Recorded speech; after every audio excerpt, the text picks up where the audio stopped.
ଓଡ଼ିଶାରେ ଲାଗୁ ହେବ ପିଏମ୍ ଉଷା। ଓଡ଼ିଶାରେ ପ୍ରଧାନମନ୍ତ୍ରୀ ଉଚ୍ଚତର ଶିକ୍ଷା ଅଭିଯାନ ପିଏମ୍ ଉଷା ଲାଗୁ ପାଇଁ ବୁଝାମଣାପତ୍ର ସ୍ୱାକ୍ଷରିତ ହୋଇଛି।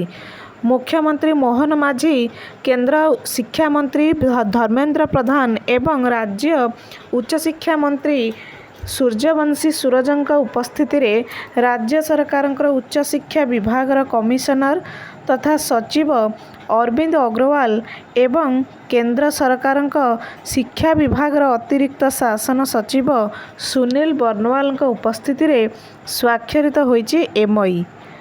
ଏହାଦ୍ୱାରା ଉଚ୍ଚଶିକ୍ଷା କ୍ଷେତ୍ରରେ ରାଜ୍ୟର ପାଖାପାଖି କୋଟିଏରୁ ଅଧିକ ଛାତ୍ରଛାତ୍ରୀ ଉପକୃତ ହେବେ ଏବଂ ଏହି ଯୋଜନାରେ ଓଡ଼ିଶା ପାଇବ 100 କୋଟି ଟଙ୍କା।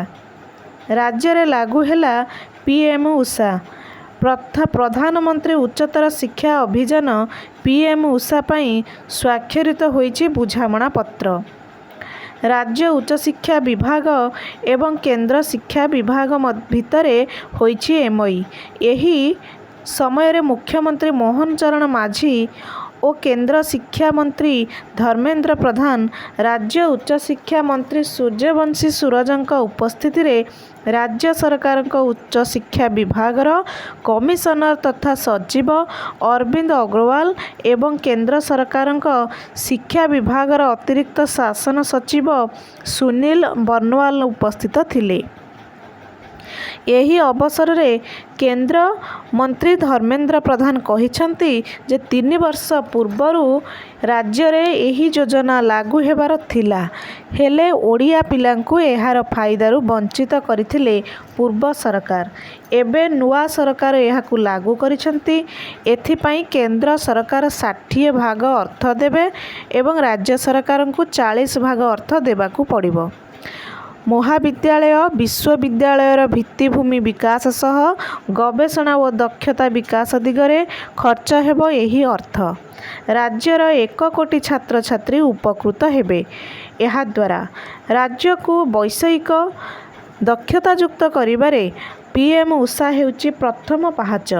ଅନ୍ୟପକ୍ଷରେ ଓଡ଼ିଶା ବିଶ୍ୱବିଦ୍ୟାଳୟ ଆଇନ 2020 ସଂଶୋଧନ କରି ଖୁବ୍ ଶୀଘ୍ର ରାଜ୍ୟର ବିଶ୍ୱବିଦ୍ୟାଳୟଗୁଡ଼ିକୁ ସେମାନଙ୍କୁ ପୂର୍ବରୁ ମିଳୁଥିବା ସ୍ୱାୟତ୍ତତା ଫେରାଇ ଦିଆଯିବ। ରାଜ୍ୟରେ ଉଚ୍ଚଶିକ୍ଷା କ୍ଷେତ୍ରରେ ଏହା ଯୁଗାନ୍ତକାରୀ ପଦକ୍ଷେପ ହେବ ବୋଲି କହିଛନ୍ତି ମୁଖ୍ୟମନ୍ତ୍ରୀ ମୋହନ ଚରଣ ମାଝୀ। ସେ କହିଛନ୍ତି ପିଏମ୍ ଉଷାର ପ୍ରଥମ ଓ ଦ୍ୱିତୀୟ ସଂସ୍କରଣକୁ ପୂର୍ବ ସରକାର ରାଜ୍ୟରେ ଲାଗୁ କରିନଥିଲେ। ଏହା ଯୋଗୁଁ ଆମେ ବହୁତ ପଛରେ ପଡ଼ିଯାଇଛୁ। ରାଜ୍ୟରେ ବର୍ତ୍ତମାନ ସମୟରେ ସାକ୍ଷରତା ଓ ପ୍ରାଥମିକ ଶିକ୍ଷା ସମସ୍ୟା ନୁହେଁ। ଯୁବବର୍ଗଙ୍କୁ ଦକ୍ଷତା ଏବଂ ବୈଷୟିକ କ୍ଷେତ୍ରରେ ଅଧିକ ସୁଦୃଢ଼ କରିବାକୁ ହେବ। ସାମଗ୍ରିକ ବିକାଶ ସହ ଗୁଣାତ୍ମକ ଶିକ୍ଷା ହାସଲ ପାଇଁ ପିଏମ୍ ଉଷା ସାହାଯ୍ୟ କରିବ। ଦକ୍ଷତା ବିକାଶ, ଗବେଷଣା ଓ ନିଯୁକ୍ତି କ୍ଷେତ୍ରରେ ଆମ ପାଇଁ ଅମୃତ ସଦୃଶ ହେବ ପିଏମ୍ ଉଷା। ପୂର୍ବ ସରକାରରେ ଶିକ୍ଷାକୁ ରାଜନୀତିକରଣ, ବିଭିନ୍ନ ସ୍କିମ୍କୁ ଲାଗୁ ନ କରାଯିବା ଦୁଃଖର ବିଷୟ। ଆମ ସରକାର ଆଜି 81ତମ ଦିନରେ ପିଏମ୍ ଉଷା ଯୋଜନା ଲାଗୁ ପାଇଁ ପଦକ୍ଷେପ ନେଇଛି।